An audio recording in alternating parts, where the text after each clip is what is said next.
Hi, welcome to another episode of Frankly Aretha. This one is called Autumn Welcome. All materials were purchased for $23.25 plus tax at Dollar Tree and Mariani's Discounts in Concord. This is the wreath that we're going to try to use as our example. So for this project, you are going to need the large wreath form, the blue truck sign,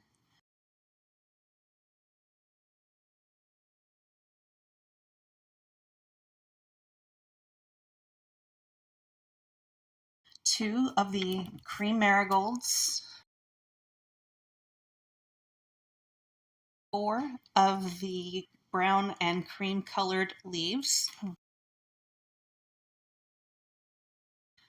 one of the cream colored sunflowers,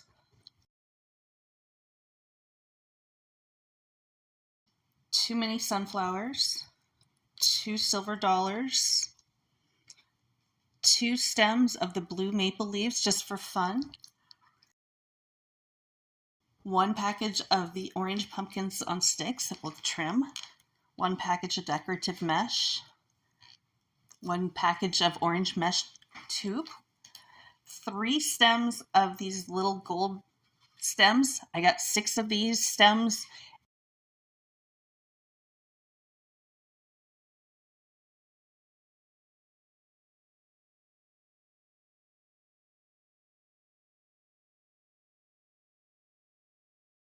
For our supplies, we have our mat, our tray, and our Lazy Susan, our glue skillet, glue gun, glue sticks, Flora wire, our Dremel tool, scraping or poking tools, an X-Acto knife, clips, wire cutters, jute twine, scissors, and finger protectors. We start with our decorative mesh, which we wrap around our wreath form.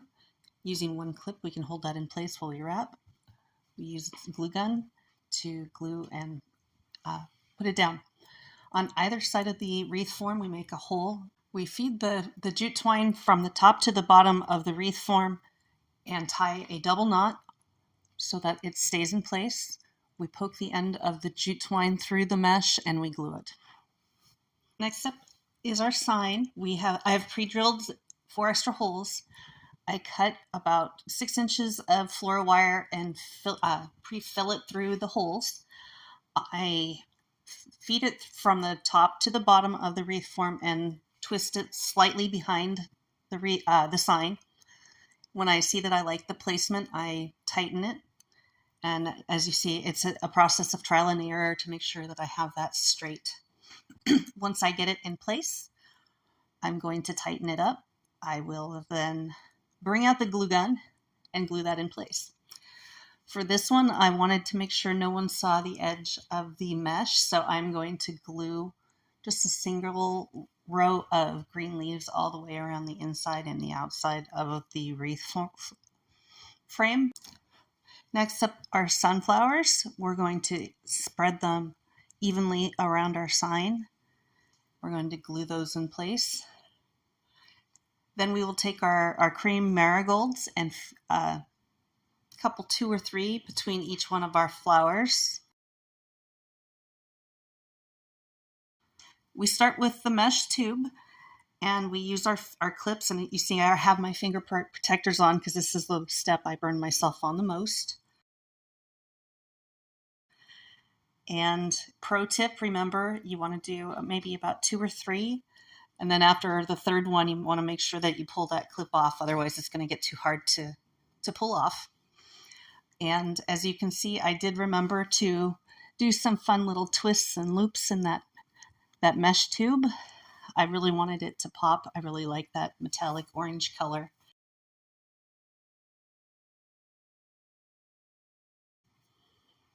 I was really hoping that it would stand out, and I'm happy with the way it turned out.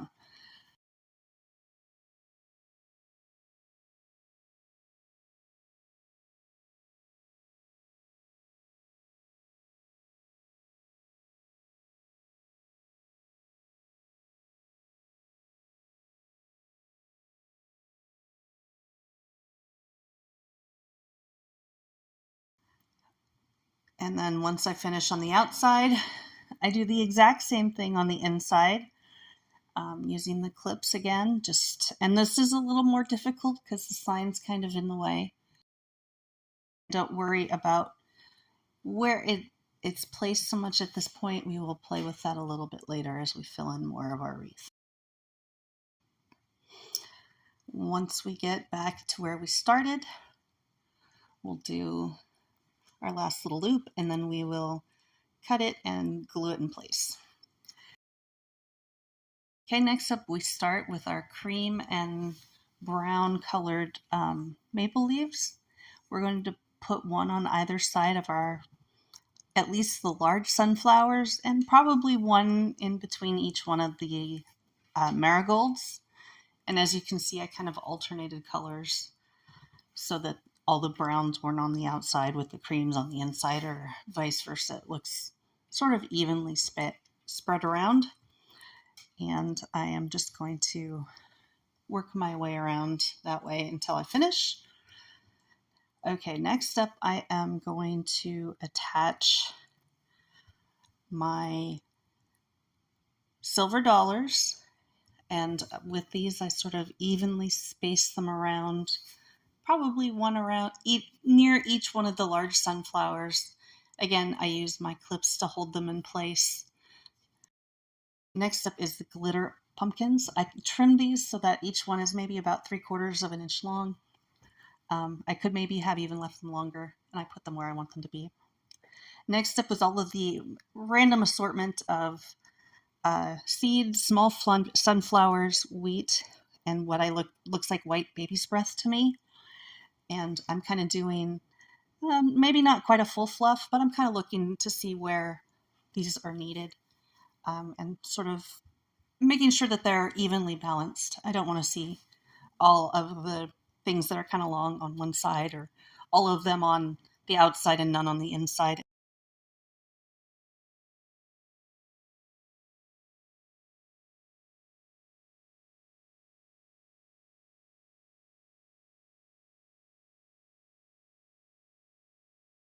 So this really just gives it that extra look of and feeling of fullness.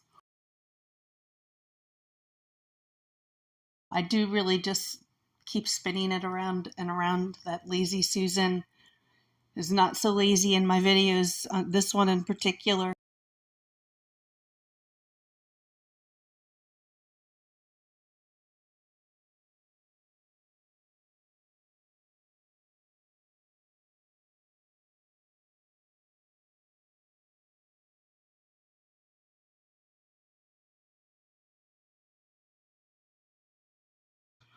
Nearly there.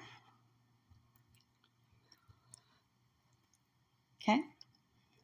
This next one, I did some fluffing, and I really did some filling in here. You can see that I might have noticed a few places where I needed to add some extra leaves. Next up, I had these blue leaves, don't forget, and I love these blue maple leaves. I really wanted these to just kind of peek from behind. I didn't want to make it too bold. I certainly wanted to pick up the blue from the blue truck, but I didn't want it to be the centerpiece of the wreath. So I put this at the very back.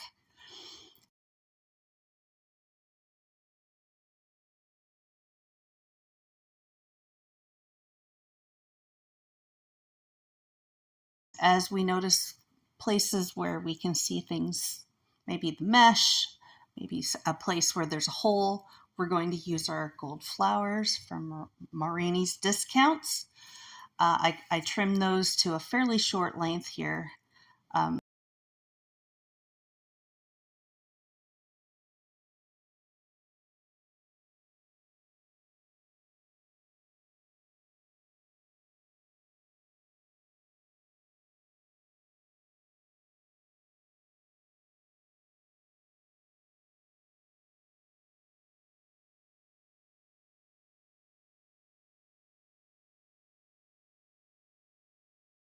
And nearly there. So here is my completed wreath. This is our first wreath. This one had the gray pumpkins. And this is the wreath that I just did. This one has the orange pumpkins. This one has the blue leaves more in the back. I used the mesh, and the top one I actually did use some white sunflowers in there, which resulted in a few extra random things. Let me know in the comments which one you like. Keep watching.